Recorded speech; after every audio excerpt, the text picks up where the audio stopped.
lire. Auteurs, éditeurs, lecteurs, auditeurs font rugir la littérature aux quatre coins de la ville. Ce matin, nous vous accueillons dans le cadre de cet événement. Nous n'avons pas eu le cœur à limiter les inscriptions. Aussi, si certains ne trouvent pas de chaise, n'hésitez pas à vous signaler.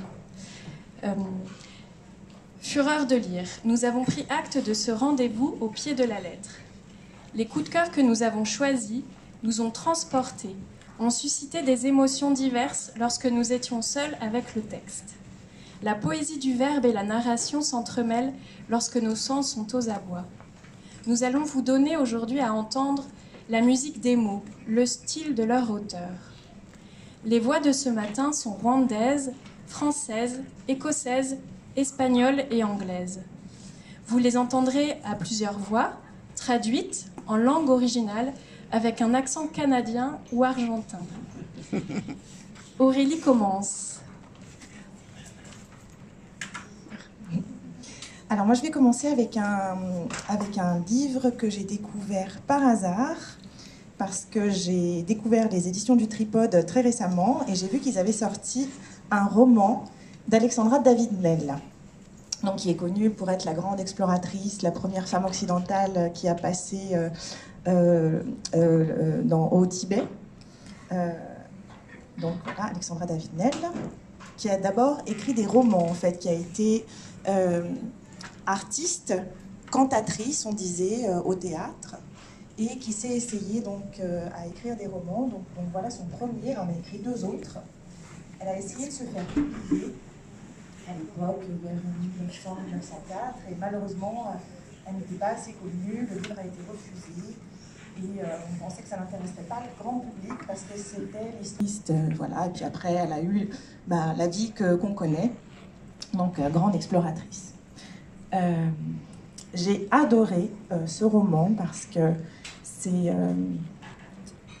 les aspirations d'une jeune femme qui pense que le théâtre va donner du piment à sa vie, qui va l'aider à sortir un petit peu de sa vie, de son quotidien. Il y a un extrait d'ailleurs qui explique assez bien ce genre d'aspiration qu'elle peut avoir. Je vais vous le lire tout de suite. Oui ? Voilà, chez le Tripode, je vous en prie. Il a paru pour la première fois l'année passée, en 2018. Il n'avait jamais été publié. Donc voilà, première parution l'année dernière aux éditions du Tripode. Donc voilà, premier petit extrait. Voilà. Brusquement, un soir, à la suite d'une représentation de Faust où j'avais vu Rose Caron, l'idée me vint de devenir actrice. Le théâtre. Je voyais là le moyen de réaliser mes rêves, de vivre en des heures de fièvre les poèmes dont je me berçais et que déjà je savais n'être pas du domaine de la vie réelle. L'art, pensais-je, me ferait une vie à côté de la vie, une existence aussi belle, aussi grande que l'autre est mesquine et basse. Donc voilà, elle part avec ce désir fort, très fort d'être actrice comédienne. Elle va faire le conservatoire. Elle va avoir le premier prix du conservatoire, elle va être engagée dans des compagnies de théâtre et elle va partir, elle va voyager en Grèce pour son premier spectacle. Mais malheureusement, le directeur du théâtre va partir avec la recette du spectacle. Donc tous les artistes, tous les comédiens vont être sans le sou, vont devoir se débrouiller. Et voilà, donc elle, Cécile, le nom du personnage, va se retrouver seule. Et elle ne va pas avoir d'autre choix que de se tourner vers un homme qui lui a promis sa sécurité si jamais elle serait dans le besoin, un certain monsieur Sarkis.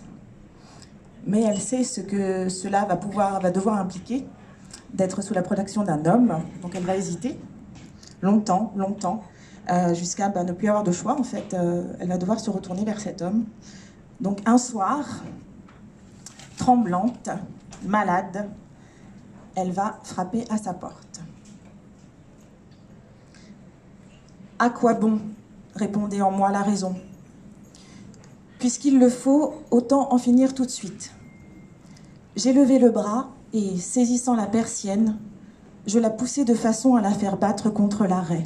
« Mademoiselle Reynaud, comment êtes-vous là? Je viens tout de suite. » Une main prenait la mienne et m'attirait dans la maison.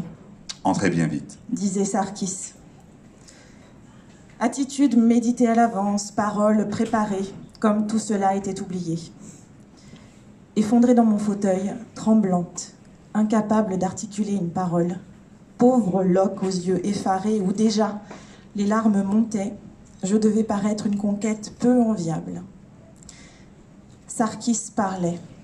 Oui, j'ai lu dans les journaux que le théâtre fermait. Mais il était aussi question de le rouvrir bientôt.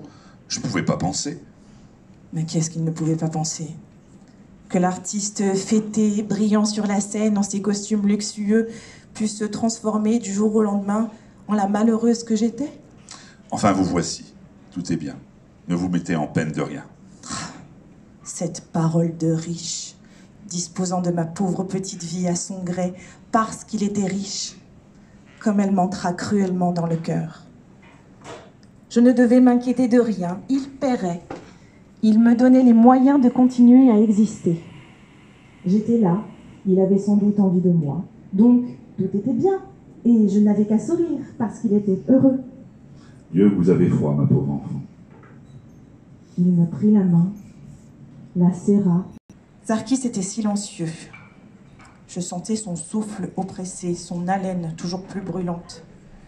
Il m'étreignait maintenant, en un désir montant sans cesse. Puis, très bas, à mon oreille, il murmurait « Voulez-vous de moi, dites? Voulez-vous de moi? Près de vous. » Oh, il ne fut pas brutal. Je crois même que, très sincèrement, me voyant malade, il n'avait eu de prime abord qu'une idée d'affectueuse compassion. Mais quoi, le série.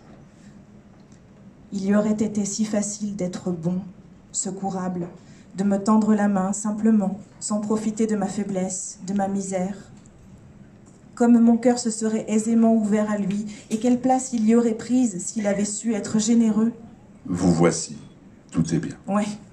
C'est avec ça qu'elle part dans la vie, avec cet espoir fou de faire du théâtre, de l'art, de rendre sa vie plus belle, et avec cette première expérience qui va la confronter à une réalité bien amère. Donc voilà, je vous laisse, si vous avez